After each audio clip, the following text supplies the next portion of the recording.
La patria, se abre la sesión. Saludar a los invitados, a quienes van a exponer, al subsecretario de Prevención del Delito y su equipo, y lo voy a nombrar a cada una de las organizaciones, pero van a tener tiempo para exponer. La cuenta, por favor, señor secretario. Gracias, señor presidente, señoras y señores senadores, señoras y señores invitados. La cuenta. Se han recibido las siguientes comunicaciones. Primero, una solicitud de la honorable senadora señora doña Claudia Pascual para invitar a los académicos señora Emma Salina Fernández, directora del Centro de Estudios de la Justicia, la Facultad de Derecho de la Universidad de Chile, y al señor Mauricio Duce Julio, director del Programa de Reformas Procesales y Litigación, profesor del Departamento de Derecho Penal y Procesal Penal de la Universidad Diego Portales, a exponer sobre el proyecto de ley que crea el Servicio Nacional de Acceso a la Justicia y Defensoría de las Víctimas, el proyecto que está convocado el día de hoy. También hay una solicitud de audiencia del director general de la Corporación de Asistencia Judicial, señor Rodrigo Mora, para exponer sobre el proyecto de ley que crea el Servicio Nacional de Acceso a la Justicia. Finalmente, también sobre esta materia, hay una solicitud de audiencia del presidente de la Asociación de Funcionarios de Seguridad Pública, ANFUSEPU, de la Subsecretaría de Prevención del Delito, señor Alfredo Contreras, para exponer también sobre esta iniciativa. Finalmente, señor presidente, señoras y señores senadores, se ha recibido en esta Secretaría un informe enviado por el jefe de la Unidad de Vinculación Ciudadana, de Participación Ciudadana, señor Rodrigo Suazo Chávez, relativo al proyecto de ley que modifica el Código Penal para tipificar como delito la mendicidad forzada de menores de edad por los medios que señala. Ustedes saben que es un programa en que se consultan a la ciudadanía y es de acuerdo con él, se han levantado información y que se ha remitido a esta Secretaría. Eso, señor presidente, señoras y señores senadores, respecto de la cuenta. Y como sí, presidente. Démosle a la cuenta, vamos a hacer la palabra. No hay inconveniente respecto de los invitados o sugerencias que hace la senadora Pascual, me lo había comentado. Nos vamos a poner de acuerdo para poder invitarlo en las próximas sesiones y ahí facilitar, senadora, los teléfonos y todo para que la Secretaría los contacte. Senadora. Sí, presidente, gracias. Yo solamente agregarle, le mandé hace unos minutos a Rodrigo, por eso no está en la cuenta seguramente, me atrasé de mandarla, pedir incluir en ese listado al profesor Daniel Montalva Armanet. Le mandé los teléfonos y el mail y su currículum. Ningún inconveniente. Lo que vamos a hacer es con la Secretaría trabajar los horarios para la exposición. Vamos a dar curso a nuestra sesión. Yo lo que le pediría a los invitados, de acuerdo a nuestro tabla, tenemos 4 organizaciones o instituciones: el Ministerio de Justicia, la Subsecretaría de Prevención del Delito, la Federación Nacional de Acceso a la Justicia, FENADAG, y la Fundación Amparo y Justicia. Están todos. Lo ideal, yo no quiero ser descortés, lo ideal es que sean lo más cortas sus intervenciones para poder hacer las preguntas, independiente que déjennos a disposición y queda en el acta y queda a disposición el material, pero lo ideal en esto es que más bien los nudos, y de esa manera aprovechamos la sesión para formularles preguntas y para que nos contesten las preguntas o resolvamos alguna duda o podamos apuntar alguna situación en ese sentido. ¿Les parece? Para que sean 10, 15 minutos máximo, entendiendo que la orden del día es hasta las 12 porque hay otras comisiones y toda esa situación. Salvo que tuviera algún inconveniente, hablaba con el subsecretario que estaba compareciendo en otra comisión, si quiere partir, subsecretario, no hay... Perfecto. Mientras baje la ocurrencia de delitos con esta intervención, usted nos...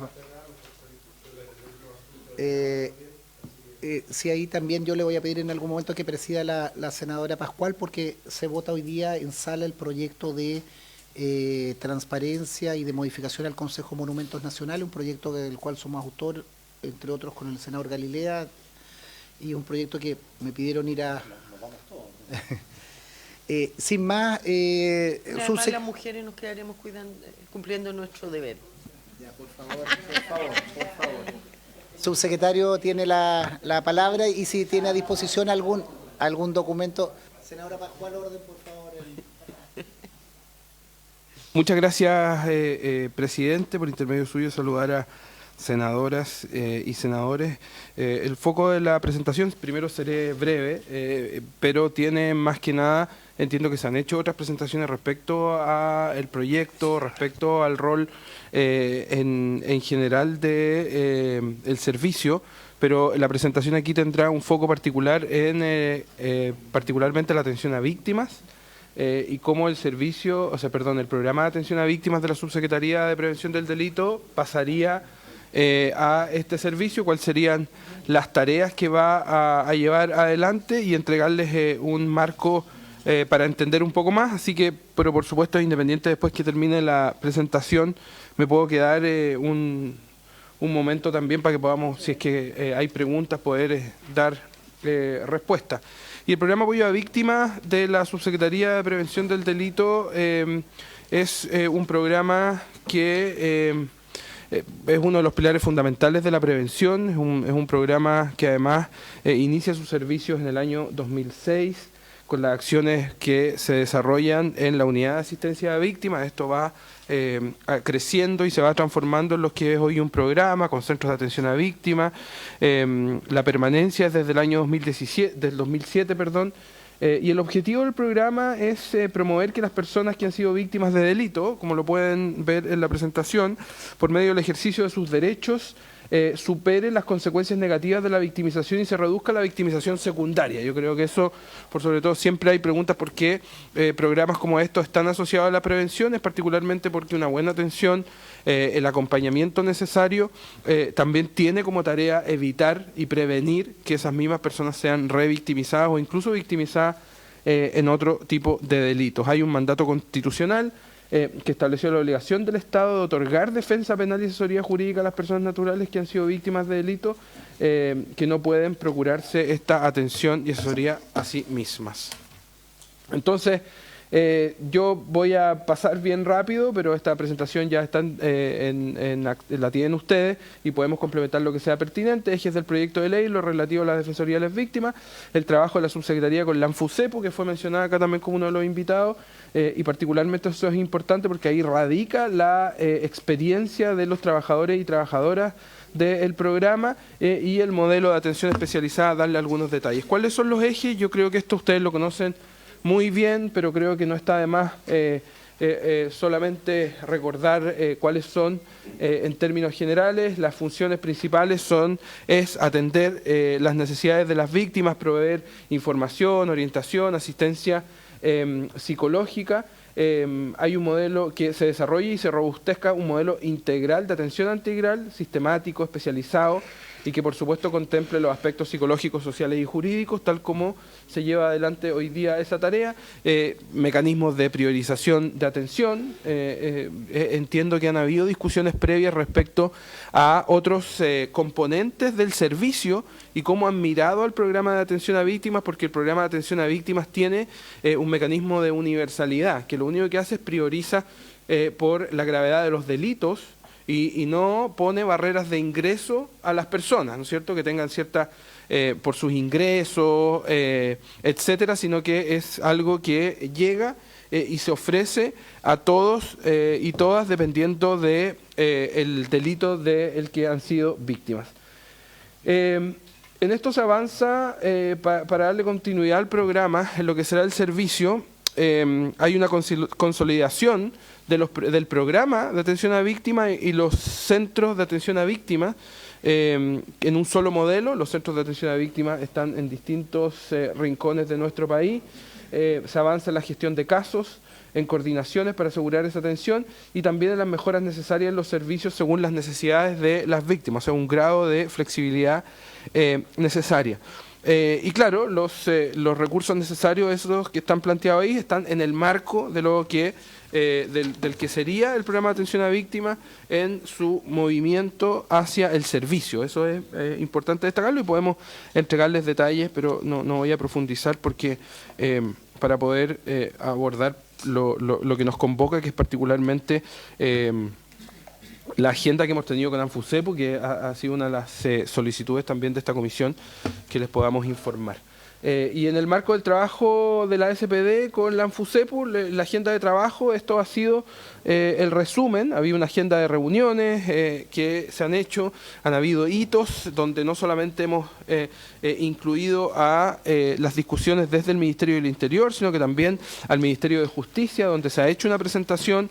Han habido distintas reuniones entre el Ministerio de Justicia y la ANFUSEPU para analizar los aspectos financieros, de traspaso, regímenes laborales, la gradualidad, de cómo se va a llevar adelante la concreción de este servicio y otras materias que han sido muy importantes, pero por sobre todo, y a pesar de que el énfasis está puesto en la información que se le ha entregado a la ANFUSEPU, yo diría que lo más valioso es justamente lo contrario, es cómo los funcionarios y las funcionarias, particularmente del programa de atención a víctimas, han podido también traspasar su conocimiento, que es bastante único en este caso a nivel nacional, que radica en la Subsecretaría de Prevención del Delito, tanto para lo que ha significado el proceso de tramitación y las mejoras necesarias que posteriormente además se tienen que considerar desde ya para su implementación. Tenemos una agenda todavía pendiente que ha sido planificada para lo que queda del semestre, con reuniones semanales y quincenales, foco en segunda respuesta,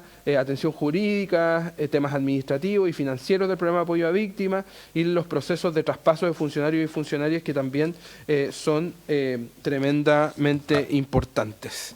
Eso también le podemos dar detalles. ¿Cuál es el modelo de atención del programa de apoyo a víctimas que hoy día tenemos? Son 3 ejes fundamentales. Primero, la primera respuesta, y esas son las intervenciones tempranas en orientación, información y primeros auxilios psicológicos. Para eso hay un número telefónico que desde donde también opera la recepción de casos, pero también hay un servicio de casos de conmoción pública. El programa de atención a víctimas va en la búsqueda de las víctimas, más que esperar que necesariamente se contacten. En eso es un trabajo que se hace con la Fiscalía y con incluso otros actores como las policías en la detección, o también cuando se levantan casos de conmoción pública, el equipo de forma automática va a buscar a estas víctimas para entregarles la atención necesaria. Después está la segunda respuesta, que es como podríamos calificar como un segundo anillo de atención y que está particularmente orientado en la reparación integral de las consecuencias negativas de la victimización.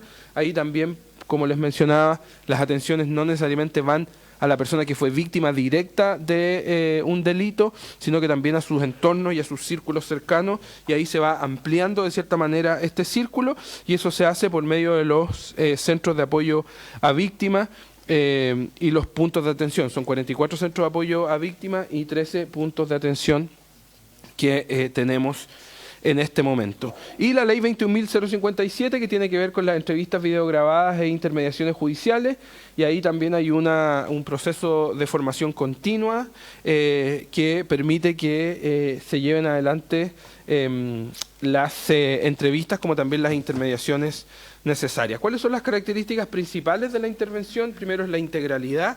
Como les mencioné, esto se sustenta principalmente en una oferta que es bastante diversa y que tiene como objetivo abordar a la víctima en su integralidad. Hay muchas veces que también se requiere otro tipo de ayudas, otro tipo de asistencia, y el programa tiene esa capacidad también de articular esa respuesta con otras instituciones del Estado.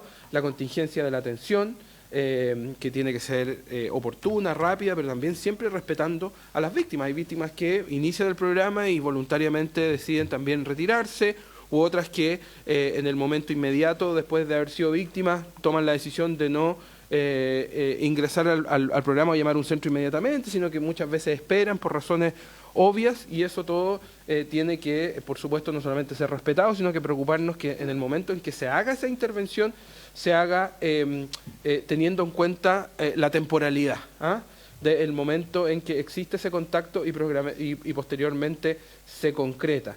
La intervención es progresiva, participan distintos actores, hay una focalización temática también que nos ha llevado a desarrollar especialidades, y lo último, que de cierta manera es la intersectorialidad, que nos permite también derivar desde los centros de atención a víctimas a otras instituciones o gestionar que la respuesta de otras instituciones sea lo más rápida y oportuna. Esta es la cobertura regional, donde están los 44 centros de atención a víctimas. están los 13 puntos también. Los puntos están marcados con un color un poco más claro, más celeste, pero en términos generales esa es la presencia nacional que los centros y en consecuencia el programa de atención a víctimas tiene hoy en día. En la región metropolitana también la presencia es bastante extensa y eso permite tener una red que está bastante instalada a lo largo y ancho del país. También nos preguntaron que querían tener mayor claridad a quién estaba dirigido el programa. Bueno, el programa se focaliza en las víctimas directas e indirectas de un grupo particular de 9 delitos violentos. Esa es la priorización que se le otorga a el trabajo del programa Apoyo a Víctimas. Por supuesto, los homicidios, incluyendo femicidio, infarticidio, parricidio, cuasi delito de homicidio, secuestros, violaciones, abuso sexual calificado, trata de personas, robo violento, lesiones graves y gravísimas, y lesiones graves y gravísimas que incluyen una serie de delitos. En el primer caso estamos hablando de castración y mutilación, pero también en lesiones graves y gravísimas que incluyen la muerte por conducción de estado de ebriedad, etcétera. Y como otro grupo de lesiones graves y gravísimas que también son abordadas. Es importante destacar que como gobierno también nosotros tomamos una decisión de terminar con la categoría de delitos de mayor connotación social, que es una categoría que en el fondo agrupaba todos los delitos y convivía un delito de robo de un espejo con una violación y un homicidio, dejando fuera la violencia intrafamiliar. Y ahora hemos avanzado ya en el reglamento del STOP. Los STOP ya se ven por una categorización de los delitos, donde por supuesto está primero el homicidio, el femicidio, y ahí van bajando, y esos modelos los estamos implementando también en la acción policial y nutren a programas como estos, donde la priorización de los delitos es tremendamente importante, no solamente para, en este caso, llegar a tiempo y atender a las víctimas, sino que también para dar el peso necesario a la acción y la priorización, ya sea de carácter preventivo como también de carácter de control y reactivo. ¿Cuáles son las formas de ingreso? El programa Apoyo a Víctimas se nutre de información de las policías, del Ministerio Público, de la demanda espontánea que tenemos por el número 600, como también la página web, la derivación de primera respuesta y las instituciones de la red local. O sea, hay un universo bastante grande y particularmente, como les dije, el programa es un programa además proactivo que busca los casos de connotación pública y de alta connotación también para ir y acudir a prestar estos servicios. El equipo del PAV, esto es particularmente los centros de atención a víctimas, llegan a 253 personas. Esto es más o menos el diagrama de trabajo que existe ahí, que también nos pidieron poder compartirlo con ustedes. Hay un total de 305 funcionarias y funcionarios que trabajan en el programa Apoyo a Víctimas. En términos resumidos, el balance del año 2023, que también nos pareció importante compartir con ustedes, es el número de personas atendidas, el 2022 41.519, el 2023 42.683, lo que significa una variación del 2%, los casos de conmoción pública han aumentado en un 6%, el servicio de intervención contingente el 2%, el servicio de segunda respuesta un 1% y lo que significan entrevistas videograbadas e intermediaciones jurídicas en un 38%.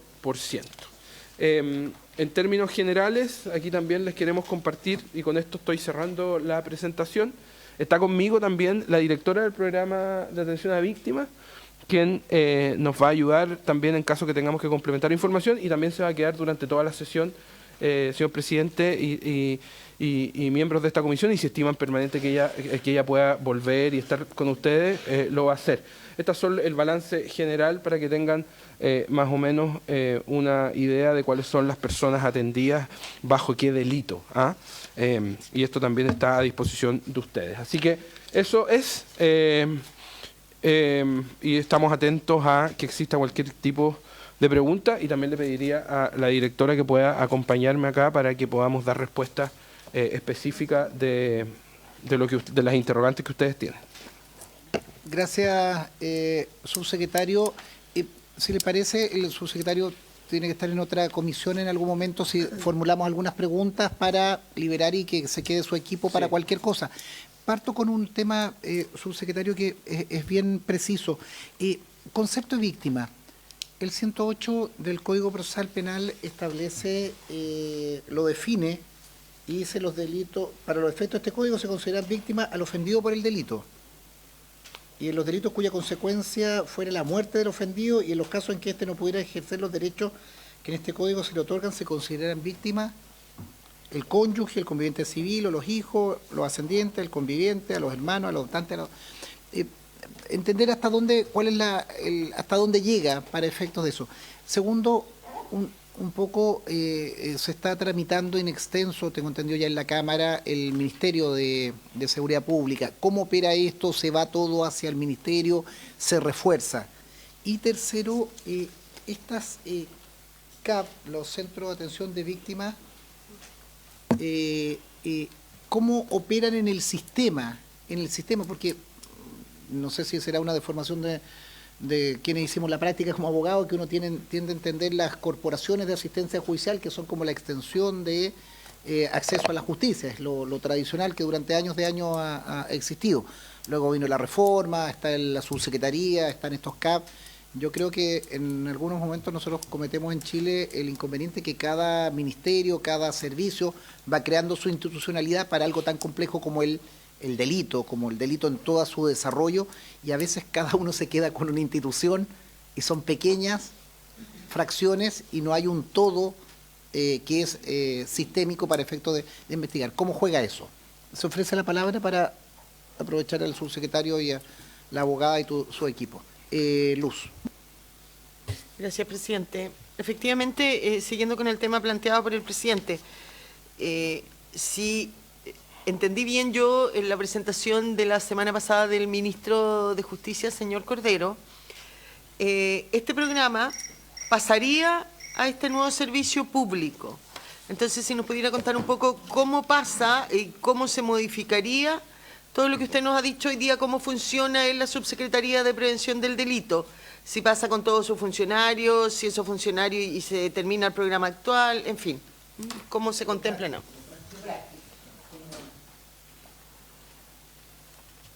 Si le parece esas preguntas... A ver, en términos generales voy a responder un poquito más detallado en la primera y la segunda. Son 4 preguntas en general, 3 del senador Durresti y una de la senadora Ebensberger, pero y le voy a pasar la palabra a la 3 y la 4 en cómo operan los CAP en el sistema para darle más detalle, y también los detalles del traspaso vamos a compartirla con la directora. En términos generales, efectivamente, y lo mencioné en la presentación, es un programa que de cierta manera, en comparación con otros servicios del Estado, no discrimina, en el sentido de que tiene prioridades y delitos los cuales atiende, pero también al nutrirse de solicitudes, la gravedad de la experiencia, independiente de la definición que usted comparte, presidente, la gravedad de la experiencia que vive una persona al ser víctima del delito es algo muy personal.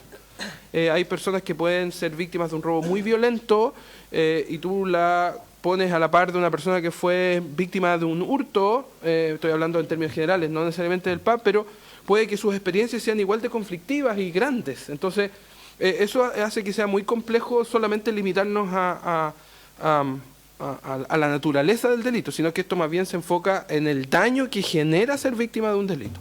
Y en ese sentido, esto también lamentablemente afecta a sus círculos familiares, a terceros. Entonces lo que hace el programa es que tiene una oferta que va dirigida, como lo mencioné, mucho más allá de la víctima. Muchas veces los hijos, los niños son mucho más afectados que el padre o la madre si ellos fueron víctimas. Entonces la directora después les puede dar un poquito más detalles, pero sí, la respuesta es sí. Esto tiene como objetivo eso, o sea, abordar la realidad en base a cómo la vive la persona y no necesariamente cómo está calificada esa realidad, y ir mucho más allá de la víctima directa.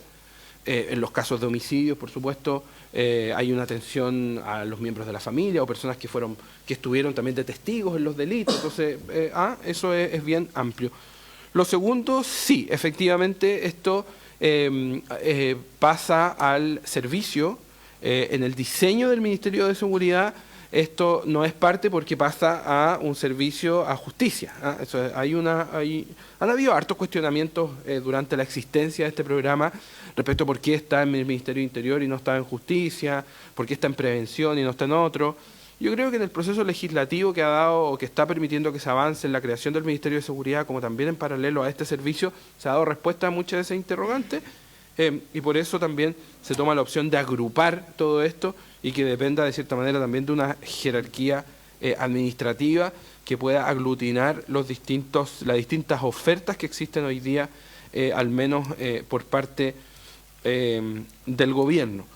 Los detalles del traspaso, en simple, han sido parte de la agenda que yo les mencioné, porque no solamente las preocupaciones son programáticas y temáticas, sino que también han sido respecto al traspaso de los funcionarios y las funcionarias. Entonces eso se ha llevado adelante con el Ministerio de Justicia, por eso invitamos al Ministerio de Justicia a ser parte de esta agenda de trabajo, y Marcela les puede dar más detalles respecto a cómo los CAP operan en el sistema, cuál es el ambiente, el ecosistema que existe y dónde están ubicados los CAP, y darles un poco más detalles del traspaso.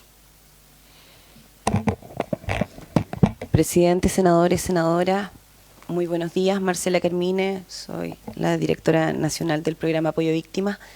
Como explicaba nuestro subsecretario, de ser aprobada la ley que crea el nuevo servicio, ¿cierto?, el presidente de la República tendrá el plazo de 1 año para poder decretar la fecha del traspaso del programa completo. Ya los funcionarios y funcionarias pasarían en su totalidad, sin solución de continuidad, a este nuevo servicio, y la implementación sería progresiva, porque hay que generar, y que en eso se está trabajando, como ha explicado nuestro subsecretario, junto a Justicia y junto a los gremios, para poder generar un modelo único entre los programas que tiene actualmente Justicia, que serían la CAJ, que integraría, ¿cierto?, este nuevo servicio, pero principalmente con quien tenemos que aunar criterios, es con los CAVI, que son lo más parecido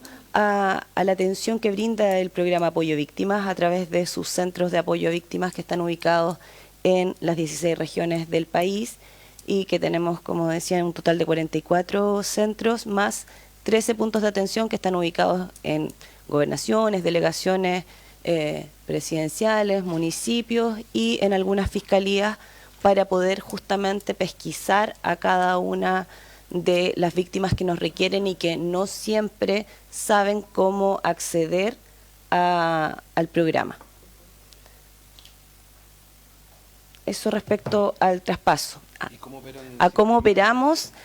Nosotros, como explicó nuestro subsecretario, tenemos 3 principales líneas de acción. La primera, la primera respuesta, ¿cierto?, que es salir a buscar todos los casos que aparecen dentro de la conmoción pública. Segundo, nuestro contact center, que es el 600-818-1000. Y hay un equipo, todos nuestros equipos están compuestos por profesionales, abogados, abogadas, psicólogos, psicólogas y trabajadores y trabajadoras sociales. Todos los equipos, primera y segunda respuesta, están compuestos por estos 3 tipos de profesionales. Primera respuesta del contact center, no solo reciben las llamadas, sino que tienen las bases de las policías y del Ministerio Público, que nos derivan 3 veces por semana todos los casos que están dentro del catálogo del programa, ya dentro de estos 9 delitos priorizados, y los profesionales de ese equipo empiezan a llamar a quienes han sido víctimas de alguno de estos delitos, y se establece un plazo para contactabilidad. Quienes quieren, ¿cierto?, quienes son contactados y quieren acceder a la reparación por parte de los profesionales que atienden en los centros de apoyo a víctimas, se derivan al centro más cercano al domicilio o a donde le acomode, por ejemplo, laboralmente a la persona, o a su familia o a sus cercanos, porque atendemos víctimas directas e indirectas. Ya nosotros, como programa, no requerimos que la persona previamente haya efectuado necesariamente una denuncia, ni que quiera seguir algún juicio, y que eso es algo que nos diferencia justamente hoy en día de los CAVI, cuyo enfoque está principalmente en lo jurídico, mientras que el nuestro está en lo psicológico, social y jurídico. Ya nosotros podemos brindar, por ejemplo, en lo jurídico, información, seguimiento de la causa con los y las abogadas, pero también podemos representarlo, pero depende de la víctima o de su familia, ¿cierto?, de quienes están siendo atendidos, si es que quieren o no llevar esto a tribunales. Pero además de la atención reparatoria que se da a las víctimas directas e indirectas y al trabajo comunitario que se hace también respecto a la prevención de delitos y al trabajo con situaciones de víctima, por ejemplo, formación a funcionarios y funcionarias municipales, tanto de seguridad municipal como de las direcciones de desarrollo comunitario, por ejemplo, en primeros auxilios psicológicos, porque son en general las personas de los municipios o las personas que trabajan en salud quienes primero tienen que recibir a personas que han sido víctimas de delitos violentos y no siempre saben cómo poder atenderlos, cómo poder contenerlos, y por eso se da también esta formación, esta preparación. Dirigimos también a nivel nacional, y eso es súper importante en el trabajo intersectorial, la RAB, ¿cierto?, que es la Red de Atención o de Apoyo a Víctimas, donde está el Ministerio Público, las policías, Cernamej, dentro de otros servicios también que se van incorporando, y por lo tanto... Perdona, sí. Una consulta, Marcela. ¿Cómo operan los centros de atención municipales? Porque yo insisto, yo al menos creo que en este proyecto yo creo no hay un falta de recursos, yo creo que hay carencia de institucionalidad. Yo creo que tenemos por lo menos 4 o 5, no sé si a usted la han asaltado en la calle y ha sufrido una cosa. Quédese quieta y observe, papel y lápiz, y puede contar la cantidad de veces que van a llegar a entrevistarla, la cantidad de instituciones que llegan, la cantidad de policías, la cantidad de todo. O sea, no, si ve al Ministerio Público ahí eso es para sacarse el quino, pero la falta de sistematicidad, usted va a declarar por lo menos 6 veces en las primeras 3-4 horas. Entonces, a mí me preocupa especialmente qué es lo que sucede con los municipios. Los municipios han sido muy rápidos en tener estas unidades de atención a la víctima, y llega un abogado, un asistente social. ¿Cómo ese ecosistema funciona? Le pido Nosotros funcionamos... porque eso es lo que trataremos con este proyecto de mejorar o resolver, y que el principal concepto es acceso a la justicia. Le pediría en eso, Macarena. Señor presidente, brevemente, nosotros con, no el 100%, pero la gran mayoría de los municipios que tienen estos equipos de primera respuesta que le llamamos nosotros, ¿cierto?, tenemos relación directa. De hecho, damos justamente la asesoría y capacitación para los y las funcionarias, pero además los hacemos como parte de nuestra red, y ellos nos derivan a los centros, porque no tienen la capacidad de brindar la atención completa reparatoria, sino que esta primera respuesta. Nosotros buscamos por todos los medios no sobreintervenir nunca a las víctimas, y justamente se deja a criterio de ellos la accesibilidad al programa. Se les invita a recibir, ¿cierto?, el apoyo, pero en ningún caso se les presiona ni se va más allá de ellos. Por eso es que en todos los lugares donde existe algún tipo de programa de defensoría comunal, de primera respuesta, servicio a víctimas, apoyos comunales, que tienen una serie de diversos nombres dependiendo de si están, insisto, en los municipios, en las gobernaciones, nosotros tenemos contacto con ellos, somos parte de esa red, y nos van sumando o insumando, y nosotros capacitándolos, porque somos de hecho el programa que cuenta con la expertise técnica y los profesionales que tienen algunos 15 o 16 años de experiencia en el tema. Gracias, Macarena. Yo lo que te agradecería... Marcela, ¿y por qué dije Macarena? Marcela. Esos son misterios de la vida. Marcela, gracias. Lo único pediría si nos pudieras hacer llegar principalmente esa red articulada que tú nombraste, el CABI, bueno, el CAB, ya había una red que... La RAB. La RAB. RAB. R-A-B corta. Ya, RAB. Que es la red de apoyo a víctimas, de atención a víctimas. Le llaman de las dos maneras. Sí. Que en cada región, de hecho, la dirigen los coordinadores regionales de seguridad pública, Ministerio de la Mujer es Que, parte, insisto, todo. yo creo que es la red la que nosotros, este proyecto, perdone que insista, yo creo que uno de los éxitos es que esa red se institucionalice, se fortalezca y uno sabe dónde entra y te dirige el sistema, pero te Así deriva, es. pero tienes una red y entras al sistema y vas a tener la protección. Claudia Pascual. Gracias, presidente. Bueno, saludar al subsecretario, a la directora, a los demás invitados y a senadores y senadoras, nuestros asesores y la secretaría. Yo solo quería comentar, uno a modo de refuerzo, la red de apoyo y atención a víctimas no es algo de hoy, es algo que está funcionando por lo menos hace 4 gobiernos atrás, más o menos, ¿no? Y por lo tanto, desde esa perspectiva, creo que la fortaleza o la perspectiva positiva que tiene este proyecto de ley es que permite generar lo más parecido a una especie de ventanilla única de ingreso a las víctimas para su atención, y por lo tanto, desde esa perspectiva, es un fortalecimiento, ¿no? Porque permite institucionalizar, como usted decía, presidente, de mejor manera, ya coordinaciones interinstitucionales que se venían dando, pero le da más cuerpo, ¿no? Yo creo que eso es como más en sentido como más coloquial para explicarlo. Lo que sí yo quisiera consultar, tengo digamos, de la experiencia del Servicio Nacional de la Mujer y la creación del Ministerio, uno entiende los procesos cuando se generan las nuevas institucionalidades, sobre todo además en el tema de los funcionarios y las funcionarias, que hay todo un sistema que está mandatado además por el Estatuto Administrativo, y por lo tanto quienes son funcionarios públicos tienen que pasar sin desmedro de ninguna de sus condiciones, si son contratas, si son plantas, son plantas, luego se hacen los encasillamientos, luego los procesos de concursos públicos, etcétera, ¿no? Internos, concursos públicos, etcétera. Mi pregunta, que supongo que esa parte está bien encaminada, porque esos son funcionarios públicos actualmente de la subsecretaría, entiendo yo que aquí hay, y es una pregunta general, supongo que los demás invitados también pueden opinar sobre esto en su turno,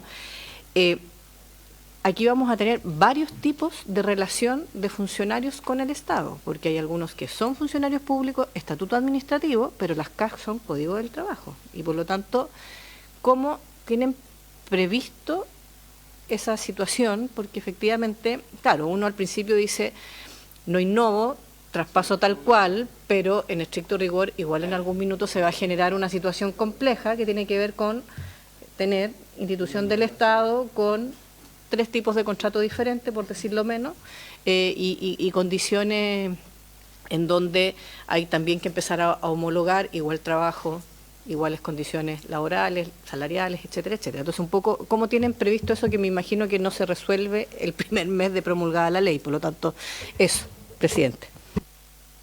Hablemos la última pregunta de Luz, y también yo pido que tenemos 4 instituciones o 4 invitados. Yo creo que algunas preguntas puede que se repitan y no las sobreconcentremos en la subsecretaría. Pueden estar presentes y luego piden la palabra para las respuestas, pero es lo ideal que las 4 instituciones puedan exponer, al menos exponer, y puede que queden pendientes preguntas. Luz Evensperger. Gracias, presidente. En el mismo sentido, la senadora Pascual, porque en los artículos transitorios, ¿no es cierto?, está el traspaso de el programa PAP de la subsecretaría, está el traspaso también a este nuevo servicio de todos los trabajadores hoy día de las corporaciones, en fin.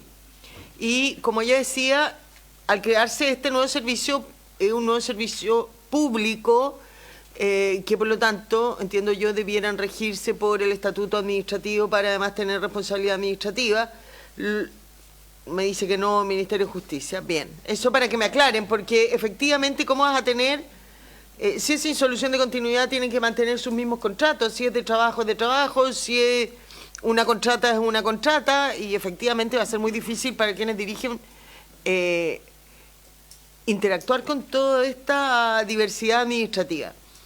Y lo otro que me llama la atención, porque yo creo que hay unanimidad en la importancia de que este nuevo servicio, ¿no es cierto?, funcione y funcione prontamente porque todas las víctimas, y como el subsecretario decía, las víctimas indirectas también, cuando así sea necesario, tengan un apoyo. Pero cuando nosotros nos vamos a los artículos transitorios, es la instalación de las direcciones regionales, es decir, para que empiecen a operar este nuevo servicio, va a 18 meses, la más próxima, año y medio desde la publicación, a 48 meses. Yo aquí, calladita, porque acá está entre los 18 meses, pero acá mi presidente está en los 48 meses. Dentro de los 48 meses también está la Araucanía, que es una de las regiones que hoy día tiene graves problemas.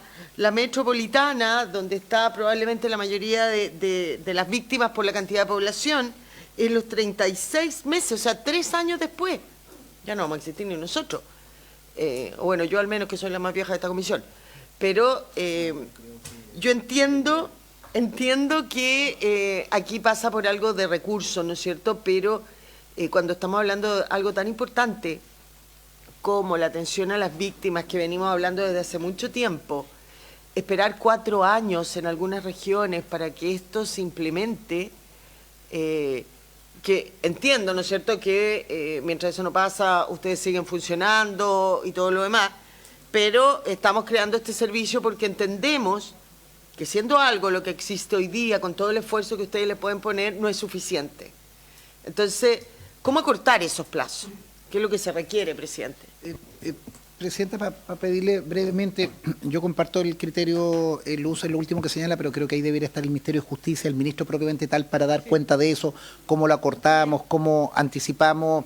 Encuentro súper válido, lo anotamos para la discusión de la puesta en marcha, porque no solo es la atención de tal o cual región, y siempre es injusto, porque si es la región del frente o la de allá o de acá, también es un tema presupuestario que uno también tiene que ser responsable, que en la carga, cuando está en la memoria fiscal, este es un proyecto además que ha aumentado, lo decía el ministro de Justicia, exponencialmente en recursos, entonces yo pediría que al menos esa discusión, más que pronunciarse subsecretario, la viéramos directamente con el ministro de Justicia, porque él tiene el compromiso de DIPRES para efectos de liberar las platas. Claudia, y de ahí le escuchamos para también oír a la otra organización. Don Rodrigo Galilea, dejemos a don Rodrigo Galilea, que no ha hablado en esta... Gracias, Rodrigo. No, muy breve. No, solo para que no quede en el aire como que es un tema solo de acomodar tiempos y plazos para hacer todo el traspaso, es que lo más probable es que, al igual que la reforma penal y la reforma, algunas reformas laborales, etcétera, es que los sistemas conviven hasta que se te termina de traspasar todo. No es que queda en una región, por así decirlo, vacía, y hasta que llegan 48 meses después el nuevo servicio. Muy buena precisión. No hay, además no Sí, yo lo que digo es que además de esa discusión en el tránsito, veámosla con justicia, porque tiene compromiso financiero. Don Rodrigo Galilea. Gracias, presidente. Quería hacer una pregunta que va para la subsecretaría, pero en realidad va para todos los que vayan a exponer, que nace de lo siguiente, nace de una cuestión como organizativa y de objetivos fundamentales de tanto de esta misión que tenía la subsecretaría, como lo que es la Defensoría de Víctimas, que es el acceso a la justicia. Ese es el senador Dureste le gusta ocupar la palabra el core del el corazón ese es el objetivo principal. Ustedes saben que la senadora Pascual, que es muy bíblica para sus cosas, me enseñó, me dijo: donde está tu tesoro, ahí está tu corazón, que va un poco en el mismo sentido del senador Dureste.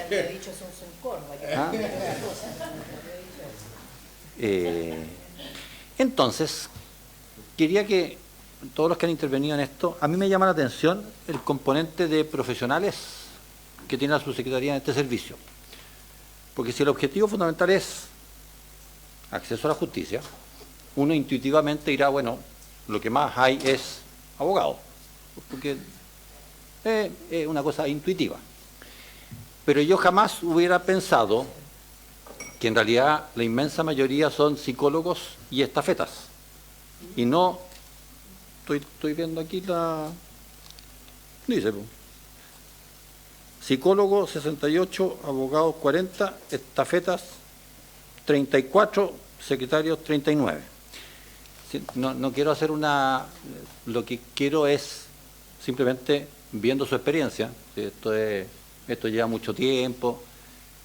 Me llama la atención ese componente, porque no cuesta nada que a través de los tiempos la cosa vaya, por ejemplo, derivando muy fundamentalmente a apoyo psicológico a las víctimas, que es una cuestión importante naturalmente, pero que probablemente es más del ámbito de la salud que de la Defensoría de Víctimas, que es, y vuelvo a decir, su rol fundamental es el acceso a la justicia. Entonces, quería solamente, no quiero hacer un enjuiciamiento, por eso es que me demoré en hacer todo este planteamiento y me amparé en las palabras bíblicas de la senadora Pascual.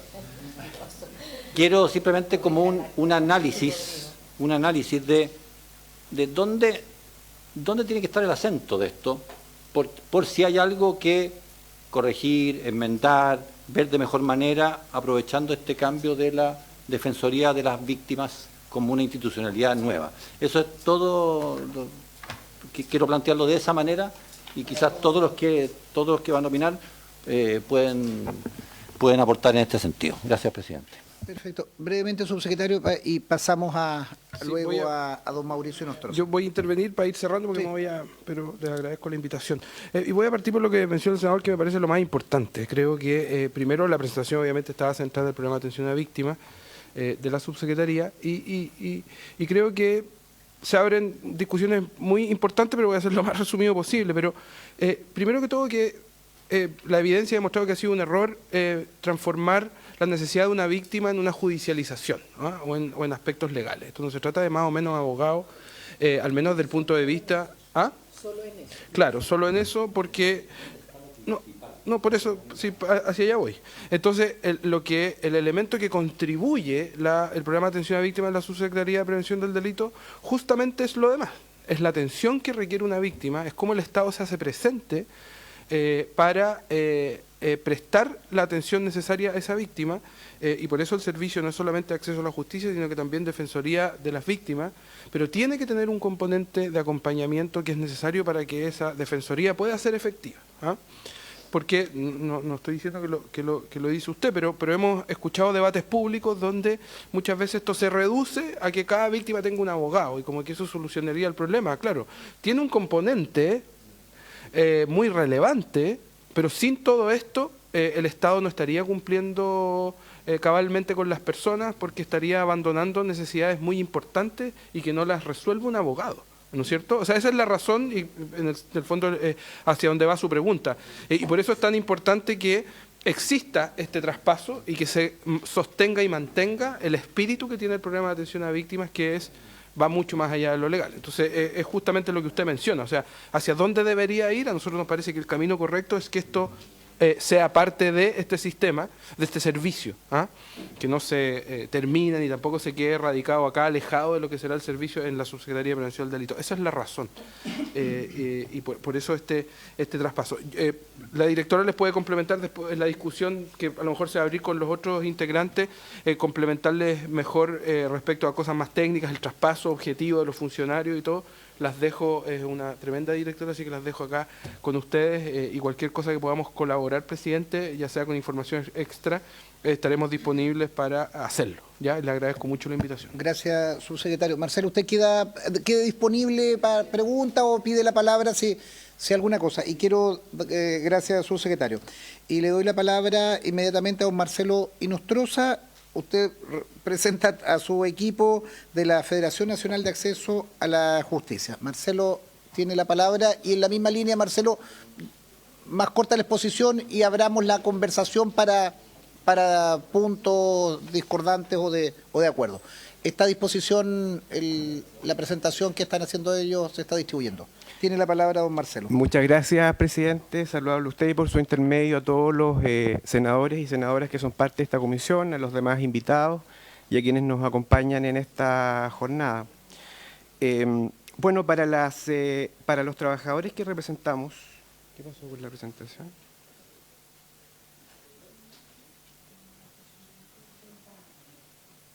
¿No se ve?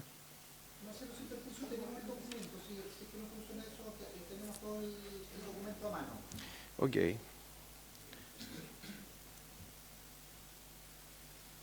Bueno, como les decía, para quienes trabajamos en el acceso a la justicia desde las corporaciones de asistencia judicial, no es ninguna novedad la necesariedad ineludible, hemos dicho nosotros, y consensuada por todos los actores de la justicia en Chile, de generar una reforma sustancial a las corporaciones de asistencia judicial en el país. De partida, 4 corporaciones de asistencia judicial. Ustedes se imaginan 4 Contralorías Generales de la República, 4 poderes judiciales, o sea, es inorgánico. Ahora, ¿qué es lo que ha ocurrido en la historia de las corporaciones en más de 40 años? Eso mismo, lo que señalaba el presidente al inicio de esta sesión, un crecimiento inorgánico que ha sido apremiado por la coyuntura. Entonces, por ejemplo, la reforma de familia, el parche, la corporación. La reforma laboral, las corporaciones. Etcétera, etcétera. Niñez y adolescencia, ¿cierto? La justicia, niñez y adolescencia, el programa Mi Abogado y los NAT, la niñez y la adolescencia se defienden. O sea, un crecimiento inorgánico. Y eso efectivamente es poco eficiente porque tal como se ha señalado, se dilapidan recursos, hay economías de escala que se pierden, hay menor eficiencia y menor eficacia en los resultados que se pueden obtener en materias que son tremendamente sensibles para toda la población de este país. Nosotros estamos de acuerdo. Siempre ha sido nuestro discurso como trabajadores y trabajadoras, como profesionales de las corporaciones, el que es necesaria una reforma. Y que las corporaciones de una vez por todas se pongan los pantalones largos y estén a la altura del desafío que involucra llevar la justicia a la gente más necesitada de este país. Ahora bien, pero ¿qué es lo que son las corporaciones? Yo creo que es interesante relevarlo. ¿Y por qué? No es baladí lo que digo. Lo que ocurre es que este proyecto ve la luz básicamente porque aquí hay una prima donna, que es la Defensoría de Víctimas. Y nosotros concordamos en la necesidad también de que haya una Defensoría de Víctimas. Pero la justicia en Chile, la justicia que nosotros acercamos a la gente, es bastante más que eso. ¿Y por qué es tan relevante esto? Porque, por ejemplo, cuando nos preocupa la delincuencia tiene que ser atacada de qué forma. Fomentando la paz social, ¿cierto? Y la paz social, ¿cómo se fomenta? Estableciendo una justicia, un sistema judicial que sea capaz de hacerse cargo de las demandas en los distintos ámbitos de la población, de forma tal que todos estén dentro del sistema y no fuera de él. Entonces, ¿qué es lo que hacen las corporaciones? Las corporaciones de la judicial son el mayor operador de la justicia en Chile. Partamos de ahí. Marcelo, perdona, si nos puede hacer alguna referencia en número. Tú señalaste que sí, hay 4 voy para allá, corporaciones. voy por allá. Más o menos, ¿cuál es la dotación o la distribución? La idea central es, para que quede claro, somos el mayor operador de la justicia en Chile y tenemos presencia en todo el territorio. Está Carabineros, el Registro Civil y las corporaciones. Eso somos nosotros. ¿Cuál es nuestra oferta? Derecho civil, familia, derecho laboral, mediación, derecho del consumidor, migrantes, derechos humanos, los CABI, que son el símil de los PAP, la línea de representación del adulto mayor, las ODAM, los convenios con el SENADI, la discapacidad, el programa Mi Abogado y los NAT, Derecho de Infancia y Adolescente, y todo eso se encuadra en 4 líneas fundamentales que son la orientación e información, que es universal, el patrocinio judicial, la solución colaborativa de conflicto y la promoción y difusión de derechos en forma amplia. Y todo esto sumado a la obligación de ser el campo clínico para los postulantes al título de abogado, ¿verdad? Marcelo, una pequeña interrupción. Dígame. De la senadora. Sí, no está entre su oferta el derecho penal. Uno lo podría entender pensando en la Defensoría Penal Pública, pero la Defensoría Penal Pública está creada para defender a eventuales delincuentes. Si alguna víctima de un delito quiere interponer una querella contra una persona y no quiere, ¿no es cierto?, que sea la Fiscalía, porque la Fiscalía lleva generalmente muy en forma general y no pesca a la víctima.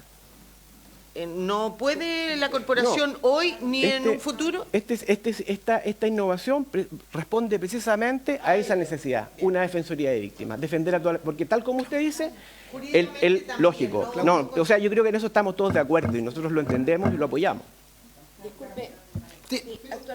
Terminemos de exponer y hacemos las preguntas para que no nos pille el tiempo, por favor. Marcelo, no acepte interrupciones, termine. Así será, señor presidente. Bueno, pero para ir rápido, en relación a esto, y también quiero dar algunas cifras, ¿Qué es lo que hace el número?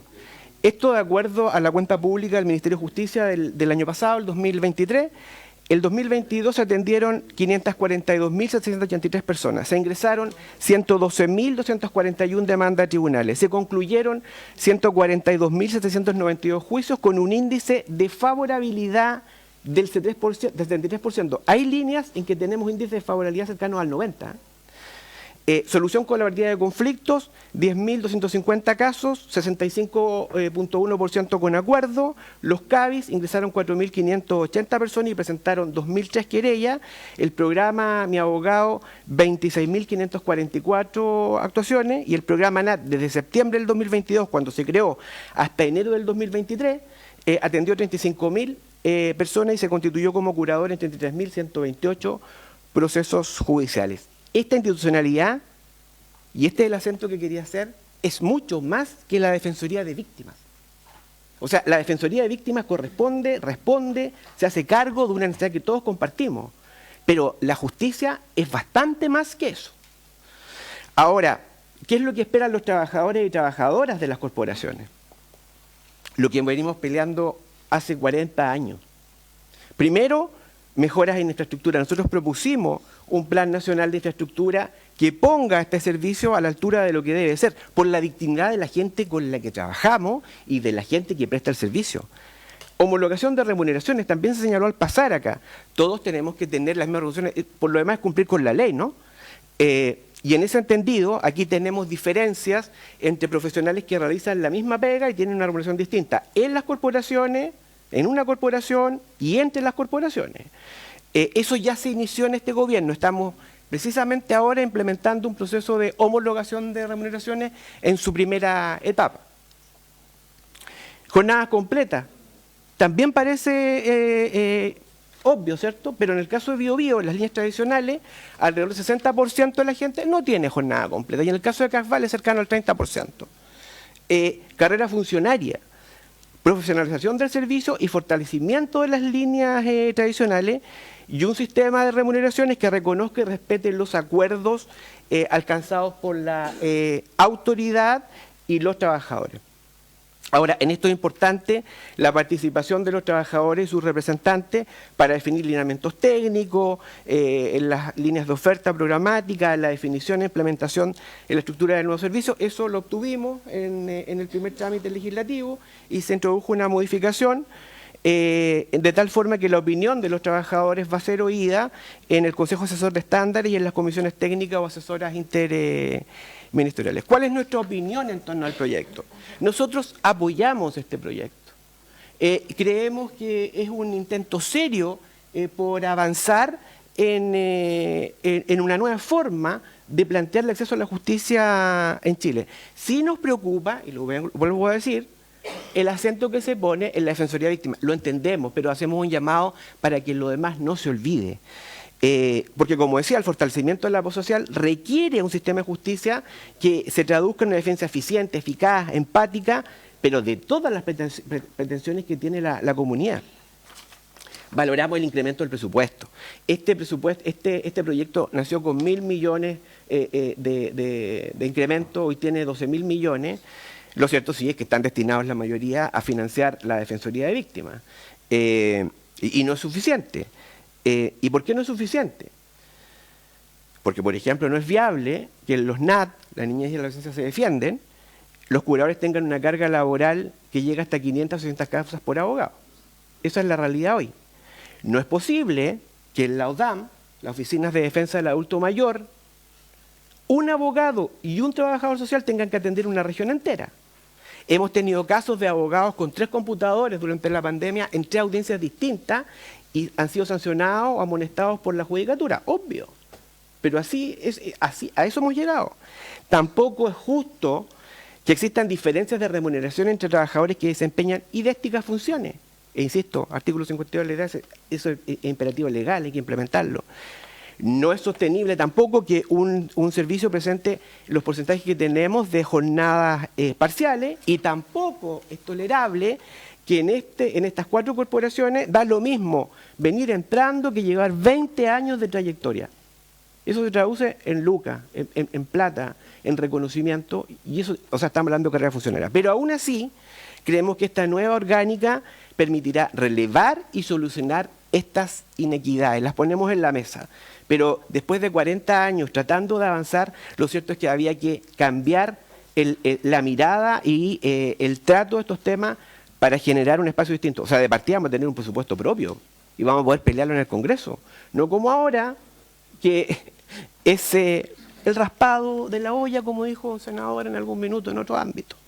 Bueno, pero también valoramos la transversalidad que ha tenido esta iniciativa, lo que da muestras de una visión de Estado de quienes han intervenido en la gestación del proyecto. Esto lo vimos en el primer trámite en la Cámara de Diputados, lo estamos viendo en el Senado, hemos llegado a un acuerdo y hemos tenido debates tremendamente colaborativos con el Ministerio, no exentos de ripios, pero que han arribado a un resultado, y creemos que eso también es tremendamente valorable. Y por último, nuestras observaciones al proyecto son básicamente, voy a ser bien breve, las voy a anunciar y voy a hacer algo al respecto. La votación de la Defensoría de Víctimas, la contratación de trabajadores desde la publicación de la ley, me refiero a los reemplazos y las vacancias, la necesidad de mantener la especialización en las materias que vemos y la profesionalización de todas las líneas de atención. Y por último, una mención en torno al traspaso de los trabajadores al nuevo servicio. Voy a hacerlo lo más rápido posible.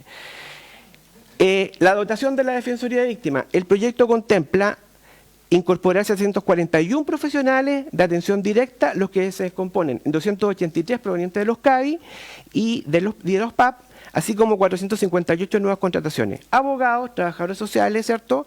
Y psicólogos. Sí, pero esto requiere un soporte administrativo. ¿Dónde está eso?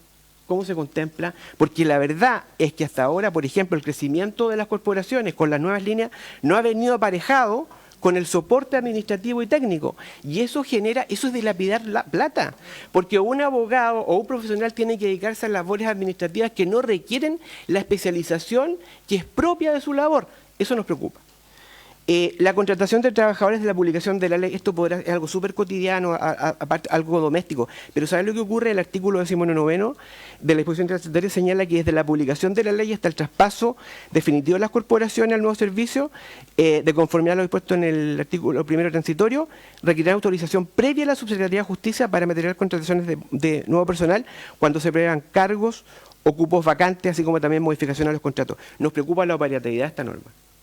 Nos preocupa porque para cumplir con el servicio a veces hay que actuar rápido y esto ya hay una experiencia reciente ahora en que las contrataciones tienen que ser visadas por el Ministerio y eso ralentiza la gestión de servicios. Nos preocupa. Y la necesidad de mantener y avanzar en la especialización. Hemos avanzado en la especialización. Tenemos líneas que son tremendamente especializadas. Familia, derecho laboral, mediación, etcétera. Eso debe fortalecerse. Una de las falencias que vemos que aquí hay 3 subdirecciones, ¿cierto? 3 direcciones, y hay una de líneas y programas, y está la Defensoría Directa. Nos hubiera gustado un trato distinto para dar también prioridad a esas líneas que tienen necesidades y requerimientos distintos y que han desarrollado a lo largo de los años una expertise que es tremenda. Respecto a la profesionalización, nosotros propusimos en el trámite previo una modificación al Código Orgánico del Tribunal en relación a las prácticas profesionales. Una cifra que es bien indiciaria. 1/3 de la fuerza laboral de las corporaciones son los postulantes, 1/3. O sea, han subvencionado la carencia de profesionales. Pero es legítimo, es deseable que haya distintos sin menospreciar a nadie, pero cuando uno está empezando y haciendo sus primeras armas, no es lo mismo un abogado que tiene grado de especialización, de trayectoria, de experiencia en el litigio y una serie de cursos de perfeccionamiento en distintos ámbitos que alguien que está empezando. Eso nos preocupa. Propusimos, por ejemplo, que una forma de avanzar esto es que se modificara el artículo 523 del COD en el sentido que la práctica profesional se reservara a los licenciados. No como ahora que pueden hacerla los egresados y los licenciados. ¿Por qué? Porque alguien que dio el examen de grado ya maneja un cúmulo de conocimiento con una organización, con una estructura que es distinta. Eso como una idea. Y por último, en relación al traspaso de los trabajadores, aquí aprovecho de decir que el estatuto es el Código del Trabajo, lo que significa que todos los que se incorporen desde la Subsecretaría del Delito, los PAP, y nosotros vamos a tener este estatuto. Ahora, el proyecto, las normas transitorias, 8º, 9º, 11º, asegura que pasamos todos. y que esto no puede, y lo dice la ley, el traspaso no podrá tener como consecuencia ni podrá ser considerado como causal de término de servicio, cese de funciones o término de relación laboral, y después agrega, no podrá significar pérdida de empleo, disminución, etcétera, etcétera, etcétera. Valoramos esto. Pero hay una situación particular que nos preocupa, y es que hay personas que legítimamente, porque, por ejemplo, abogados que tenían media jornada, lo que es una realidad súper extendida, en la tarde tenían su oficina privada, y la verdad es que sumar y restar, salvo que la especialización se pagara como debe pagarse, estamos hablando del estándar del Ministerio Público, entonces a un abogado no le conviene seguir en la corporación. Y en ese evento es legítimo que tenga una opción distinta. Y lo mismo también cuando hay cambios de funciones o personas que definitivamente no se van a adaptar a los cambios y a la nueva lógica. Creemos que debe establecerse una salida consensuada que, respetando los derechos laborales, permita pagar una indemnización que sea, nosotros esperaríamos que fuera mayor a la que establece el código, y habría conversación, pero hay una norma en el proyecto que lo evita. Con esto termino, presidente. Si me permite solo un segundo, que le voy a pedir a la senadora Pascual que me reemplace en la presidencia para ir terminando y también poder escuchar a la fundación que está convocado hoy día Amparo y Justicia. Presidente, termino con esto. Este tema de la intervención se consensuó, se conversó con el Ejecutivo y ahí hemos reservado esta instancia para poder plasmarlo expresamente en el proyecto de ley. Muchas gracias por su atención. Muchas gracias. Pide la palabra. ¿Les parece que le demos la... Perdón. Disculpe, presidenta.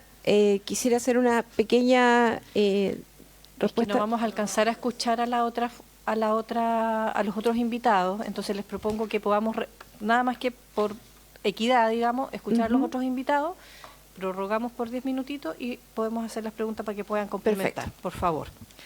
La Fundación Amparo y Justicia, está el señor Cristian Suárez, su secretario ejecutivo, las señoras Verónica Rodríguez y Héctor Arancibia, abogados. ¿Quién va a hacer el uso de la palabra? Por acá, muchas gracias. ¿Su nombre, perdón? Cristian Suárez, su director Don legal. Cristian, por favor. Bueno, primero que nada agradecer, ¿cierto?, la comparecencia acá, la invitación que ha sostenido como una organización civil de la Fundación Amparo y Justicia, y desde ya hacer algunos planteamientos, siendo bien concreto, entendiendo que tenemos poco tiempo para poder, ¿cierto?, dar a conocer nuestra experiencia que tenemos como fundación. Nuestra fundación tiene más de 25 años, en la cual se ha dedicado a la intervención, a la representación de víctimas de delitos graves.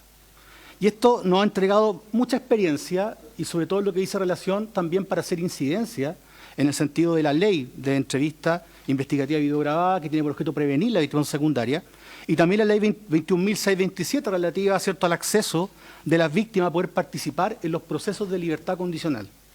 Esa es más o menos nuestra experiencia a grandes rasgos de 25 años representando, ¿cierto?, a víctimas de hechos sumamente graves. De hecho, dentro de estos hechos está, por ejemplo, la violación con homicidio. ¿Ya? Dentro de este aspecto, queremos valorar la existencia de este proyecto de ley. Creemos que es un avance significativo en la protección a la asistencia y en el acceso a la justicia. Sin embargo, entendemos de que deben existir, ¿cierto?, algunas mejoras a las cuales queremos sugerir en cuanto a la experiencia que tenemos, ¿cierto?, dentro digamos, de la Fundación. El primer aspecto, y siendo súper concreto, entendiendo el tiempo, ¿cierto?, debe tratarse de una intervención integral, especializada. Y en esto, permítame, senador Galilea, ¿cierto?, que nos hizo la pregunta con anterioridad, ¿por qué razón debía existir psicólogos? ¿Por qué razón debían existir trabajando en conjunto con abogados? La Fundación así lo hace al momento de representar, y créame que este es un mecanismo excelente para poder trabajar y para poder llevar al acceso a la justicia a las víctimas. Sin la intervención de psicólogos, malamente se hubiera podido lograr justicia en estos casos graves que ha llevado la representación de la Fundación. También creemos que esta intervención integral, que debe ser también especializada, cuando hablamos de especializada, nos referimos no solamente a que esté dividido en tramos del derecho penal, derecho laboral, derecho civil, sino que tiene que haber a su vez algún grado de especialización dentro del derecho penal. No es lo mismo la intervención que estamos realizando respecto de casos graves, en que incluyen homicidios, por ejemplo, o un delito de robo o un delito de hurto. Hay especialización para esos temas y eso debe contemplarlo, en este caso, la Defensoría de las Víctimas. Nosotros, por nuestra experiencia, tenemos cierta intervención jurídica, lógicamente, por medio de abogados, intervención psicológica, intervención social e incluso intervención en el área de comunicaciones, que también es relevante para efecto de la víctima. Creemos también en el segundo aspecto y segunda sugerencia, dentro de nuestra experiencia, ¿cierto?, está que el proyecto de ley no puede dejar supeditado, de acuerdo a nuestra opinión, ¿cierto?, al establecimiento reglamentario, ¿cierto?, de grupos de especial de protección de los niños, niñas y adolescentes. Creemos que eso debe estar establecido expresamente en la ley. ¿Y por qué razón? No le voy a extenderme en cuanto al Estatuto Internacional del Marco Jurídico, ¿cierto?, de los niños, niñas y adolescentes, en cuanto a la Declaración de los Derechos del Niño y tampoco a la Convención sobre los derechos del niño, sino que también, sobre todo, porque se debe estimar como un sujeto de derecho y de especial protección, tal como lo establece el artículo 4 de la Ley 21.302. Y en este sentido, como un principio de carácter rector que se debe considerar. Sabemos, ¿cierto?, de que los niños son susceptibles de ser víctimas de delito, sabemos que tienen un mayor riesgo y también un grado de vulnerabilidad. Y en ese contexto creemos que debiesen estar expresamente establecidos como sujetos de especial protección en esta ley. No me quedo solamente en esto, en el ámbito legal y en el ámbito internacional, derecho internacional, sino que también en datos empíricos. Dentro de las minutas que se le están acompañando hay un informe que realizamos la Fundación Amparo y Justicia respecto de datos empíricos, respecto de cuántos casos afectan a niños y niñas y adolescentes. Más de 40.000 casos corresponden a niños, niñas y adolescentes que han sido afectados en el ámbito de su sexualidad, en la indemnidad sexual. Estos datos también podemos también a su vez señalar que implican también un decrecimiento en el número de formalizaciones. El año 2021 solamente se formalizaron el 13% de las causas. Y en más, podemos estar mucho más grave aún, ¿cierto? Respecto del número de archivos, más del 60% de las causas en que están los niños, niñas y adolescentes se archivan. Y en esto, la Defensoría de las Víctimas puede tener un rol articulador que permita tener un efectivo acceso a la justicia por parte de los niños, niñas y adolescentes. Tercera sugerencia, tercer aspecto, en cuanto a la atención. Sabemos la existencia de criterios de priorización, que los que establece el artículo 19 del proyecto de ley. Estos criterios de priorización se los entregan al reglamento. Sin embargo, también se individualizan algunos casos, ¿cierto?, algunos tipos penales que están individualizados en el artículo 19. Sin embargo, llama la atención de que cuando se hace referencia a los niños y adolescentes, solamente se hace referencia al maltrato de menores. Y no se hace ninguna referencia respecto a la libertad e indemnidad sexual de los niños, niñas y adolescentes. También un aspecto que creemos que podría mejorarse respecto del proyecto de ley. Cuarta sugerencia, respecto de la atención, creemos que es importante, ¿cierto?, la referencia que se hace en cuanto a la Ley 21.430. Sin embargo, debe establecerse también expresamente en esta ley, ¿cierto?, tanto el rol de la debida diligencia, también el interés superior del niño, el principio de no discriminación, libre de prejuicio y también de estereotipos, y también, sobre todo, el trato digno. Creemos de que la Defensoría de las Víctimas tiene la oportunidad de ser un articulador para que sea un mejor trato y, en definitiva, implique, ¿cierto?, un mejor acceso a la justicia por parte de los niños, niñas y adolescentes.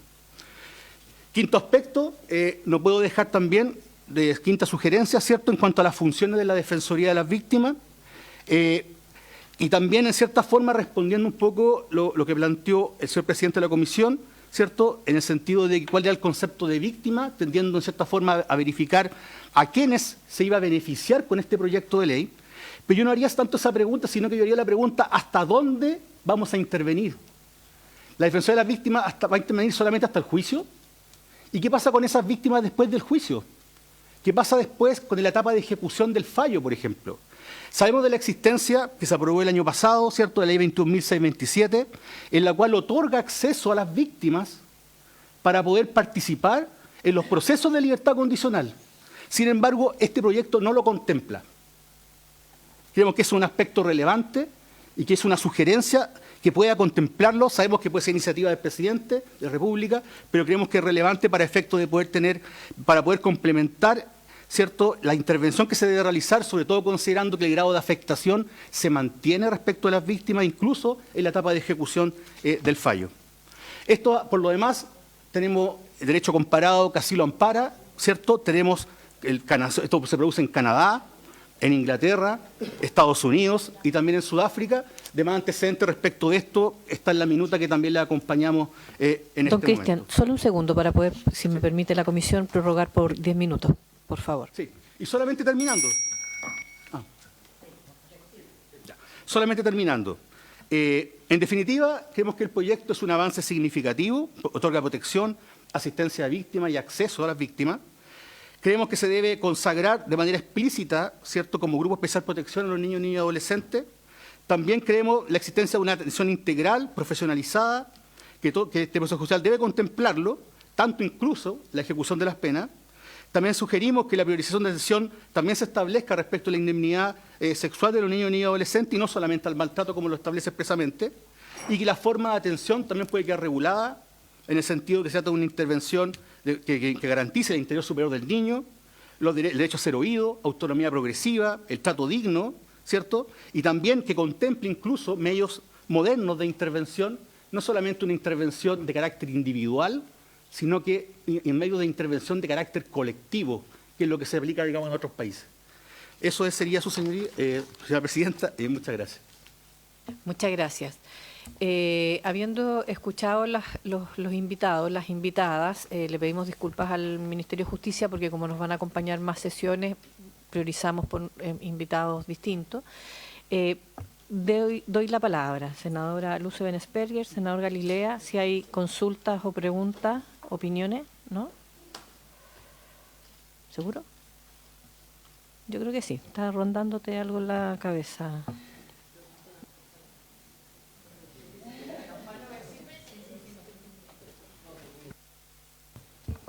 Solo al comentario que han hecho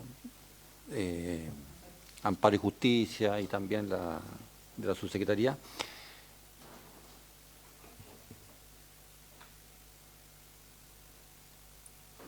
El tema al que hice yo mención era para entender bien en la experiencia dónde se sitúa más bien el corazón del servicio.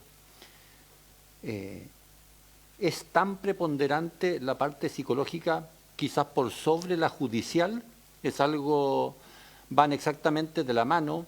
Si es que no hay un psicólogo o un apoyo psicológico, como decía Cristian, efectivamente se hace imposible el acceso a la justicia porque la persona muchas veces por una fragilidad psicológica muy grande termina por abandonar los esfuerzos. En fin, esa es la parte que a mí me interesaba como conceptualizar bien para que la Defensoría funcione efectivamente todo lo bien que esperamos que funcione. Esa relación es la que me interesaba explorar en la pregunta que hacía. Es decir, si quisieran quizás profundizar o decir un par de palabras al respecto, feliz. Gracias.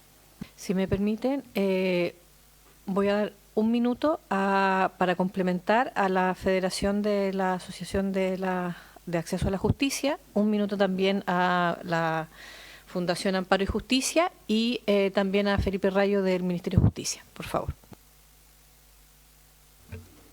Muchas gracias, presidenta. Yo quería responder efectivamente a las preguntas que se hicieron por la senadora Bensperger y por el senador recientemente, en el sentido de que efectivamente hoy día nuestros centros de atención a víctimas lo que hacen es una atención integral que también contempla la interposición de las querellas y el acompañamiento permanente durante todo el proceso de la víctima. Eso incluye la atención psicológica y la atención sociojurídica. Eso implica también la interacción y la derivación con otros servicios, porque también hay situaciones muy particulares, que se ven distintos tipos de dinámicas. Hay atenciones que tienen que ver con necesidades a lo mejor de volver a un sistema de educación de algunos niños o niñas, sistemas que tienen que ver con la necesidad a lo mejor de vivienda, de traslado de acuerdo a víctima y ofendido. Entonces, por eso es que la atención de los centros es bastante más amplia que solo lo jurídico. Pero sí existe efectivamente la representación y la posibilidad de que existan querellas en que coactiven con el Ministerio Público, y como bien sabemos, el Ministerio Público lo que hace es la persecución penal, pero no la representación de las víctimas propiamente tal. Eso sí se hace a través de nuestros centros. Y en relación a cuántos funcionarios hoy día existen en total, bueno, en las corporaciones de asistencia judicial, incluidos también las nuevas líneas de infancia, que también ven materia penal, que son el programa Mi Abogado y programa de niños, niñas y adolescentes. En total somos aproximadamente a nivel nacional 3.300 funcionarios y funcionarias. Y en esas dos líneas también existe la atención en materia penal. Gracias. Para registro, usted es Zulema Díaz, ¿cierto? No. Sí, correcto. Zulema Díaz, vicepresidenta de la Federación Sí, Nacional de Defensa de la vicepresidenta, era Justicia. solo para que tuviéramos en el registro. Muchas gracias, Zulema. Ya. Don Cristian. Sí. Nuestra experiencia con la intervención y representación de diversos casos graves, ¿cierto? Nos indica de que la participación de un psicólogo en conjunto, mediante una intervención integral de carácter especializada, rinde mucho más frutos que si no existiera un psicólogo, digamos, acompañando. Y acá también un poco, y haciendo siempre el camino al proyecto de ley, en cuanto a la priorización que se plantea, digamos, en el proyecto, creemos que también se puede aprovechar esa priorización en cuanto a poder establecer los equipos de especialización. Digamos, dentro, seguramente en el reglamento lo va a contemplar con posterioridad, pero en definitiva sería sumamente relevante de establecer tanto este acompañamiento que permita, ¿cierto?, el acceso a la justicia por parte de las víctimas. Esto, cuando tiene que ser integral, nos estamos refiriendo en el sentido de que no es uno por sobre otro, no es que sea digamos, la participación del abogado por sobre el psicólogo. Esto es integral, que también implica ámbito social y que también implica intervención en lo comunicacional. El concepto de víctima, sin duda el artículo 108, nos refuerza en cierta forma de que debemos representar a la víctima solamente a un nivel de prelación. Sin embargo, respecto de las otras tipo de atenciones que se deben efectuar a nivel integral, implica también a las covíctimas, o a las víctimas o a la familia, en este caso de la víctima directa del delito. Creemos que en ese contexto, digamos, tiene un rol fundamental tanto el psicólogo como también la intervención social e incluso en el ámbito también comunicacional también, que también debe estar, digamos, dispuesto, digamos, a estar, cierto, trabajando en pos, digamos, de este acceso que implica la justicia por parte de las víctimas. Muchas gracias, don Cristian. Felipe y después la directora, la señora Marcela. Por su intermedio, presidenta, han surgido una serie de dudas que yo creo las podemos precisar en unas sesiones posteriores, que es en relación con el traspaso, el régimen estatutario o la gradualidad de entrada en vigencia de esta ley. Lo que sí nos gustaría aprovechar de aclarar en relación a las dudas planteadas por los representantes de Amparo y Justicia, dice relación con el tema de los niños, niñas y adolescentes como grupos de especial vulneración. Efectivamente, la legislación proyecta que se puedan definir grupos de especial vulneración para brindarles una atención especial, porque sus circunstancias son especiales, entonces allí no solamente será necesaria la representación jurídica, sino el apoyo psicológico y social. Pero los niños, niñas y adolescentes o los adultos mayores están definidos por ley, en este proyecto de ley y en las leyes sectoriales, como un grupo de especial vulneración. Eso uno lo encuentra en el artículo 24, que hace referencia. El artículo 24 quedó un poquito como cercenado después de la votación en sala de la Cámara de Diputados. Allí estaba la regulación más detallada de los grupos de especial vulneración y cómo se iban a definir esto. Eso se cayó, pero los incisos que restaron eran aquellos grupos de especial vulneración que estaban definidos por ley que debían estar. Y así, por ejemplo, el artículo 24 dice, en el caso de niños, niñas y adolescentes, la atención se otorgará en los términos previstos en la ley 21.430, o sea, haciendo referencia a la ley de garantías y protección integral a los derechos de la niñez. Y lo mismo en el caso de los adultos mayores, también es la ley la que los define como un grupo de especial vulneración. Allí el ámbito reglamentario no aplica. Y respecto de la referencia al tema del maltrato, bueno, eso también responde a otra indicación que se aprobó en sala, respecto a la cual no es de iniciativa del Ejecutivo, pero está en el artículo 19, que alude a la priorización en materia de defensa de víctimas de delito. Allí se agregó un catálogo, ¿ya? Un catálogo, pero lo que nosotros queremos relevar, lo dijo el ministro de Justicia y lo dijo al inicio de esta sesión el subsecretario, en esta materia la atención en víctimas es universal, ¿ya? Y lo que de alguna forma se pretende regular son criterios de priorización en esa atención universal, ¿ya? En la Cámara se agregó un catálogo para también definir, bueno, estos delitos tienen que ser de atención prioritaria, donde está el maltrato de menores a 18 años, a menores de 18 años, pero también se alude en general a los crímenes y simples delitos contra la integridad sexual que pueden ser menores de edad o no. Así que también están cubiertos. De todos modos, responde un catálogo que se agregó en la sala, no era una propuesta del Ejecutivo, pero que de todos modos cubre todos los, no solamente el maltrato de menores, sino en general los delitos que afectan la integridad sexual de menores de edad y de adultos. Eso. Muchas gracias, Felipe. Señora Marcela, muy brevemente, que ya estamos pasaditos. Medio minuto, Presidenta. Por su intermedio, contestarle igual o aclarar un poco al senador Galilea, ¿cierto? Lo que aparece en nuestra minuta, que nos aparecen solamente 40 abogados o abogadas, era la foto del minuto. ¿Ya? Nosotros tenemos a lo menos un abogado por cada centro y en algunos centros tenemos más. Tuvimos hace un par de semanas la renuncia de varios abogados y abogadas que justamente postulan, como decía acá el colega, a otros servicios, ministerios públicos u otros, y estamos en el proceso de selección de personas. Pero nosotros a lo menos tenemos un abogado por centro, pero además tenemos un equipo en el nivel central, que es un poco quizás lo que comentaban acá, que faltaría contemplar, donde hay asesores técnicos y asesores jurídicos que llevan también las causas y que van llevando la asesoría jurídica en caso de faltar en algún CAP a otro CAP. Se trasladan los abogados de un lugar a otro y llevan la representación, ¿cierto?, de las víctimas, y reiterar lo mismo que dijo Amparo y Justicia, que es absolutamente necesario la intervención psicológica y social para que las víctimas puedan acceder a la justicia. Muchas veces las personas se sienten restituidos no con que se vaya a un tribunal, sino que con reparar el temor, por ejemplo, que sienten de volver a salir a la calle, porque eso es muy injusto, ¿cierto? No poder salir tranquilamente de la casa, y eso no necesariamente lo entrega la sentencia de un tribunal.